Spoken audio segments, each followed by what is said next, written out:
നമുക്ക് പെട്ടെന്നൊരു ഉലുവ ലേഹ്യം ഉണ്ടാക്കുന്ന കണ്ടാലോ. ആദ്യം തന്നെ ഉലുവയും രണ്ടാം പാലും കൂടെ നല്ലോണം ഒന്ന് വേവിച്ചെടുക്കാം.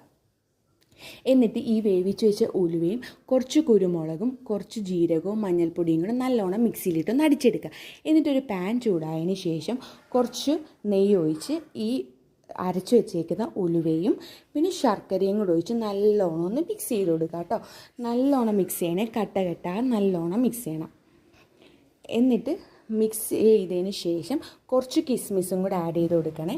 എന്നിട്ട് നല്ലോണം മിക്സ് ചെയ്ത് ഒരു ചെറിയ കുറുകി വന്നതിന് ശേഷം ഒന്നാം പാലും കൂടെ ഒഴിച്ച് നല്ലോണം മിക്സ് ചെയ്ത് കൊടുക്കുക കേട്ടോ. ഈ കുറുകുന്ന അനുസരിച്ച് കുറേശ്ശെ നെയ്യ് ഒഴിച്ചിട്ട് നല്ലോണം മിക്സ് ചെയ്ത് കൊടുക്കണം. ലോ ഫ്ലെയിമിലിട്ടാണ് ഈ മിക്സ് ചെയ്യേണ്ടത്, കുറുക്കിയെടുക്കേണ്ടത്. നല്ലോണം ഈ ഒരു കൺസിസ്റ്റൻസി ആകുമ്പോഴത്തേക്ക് നമ്മുടെ ലേഹ്യം റെഡി ആയിട്ടുണ്ട്.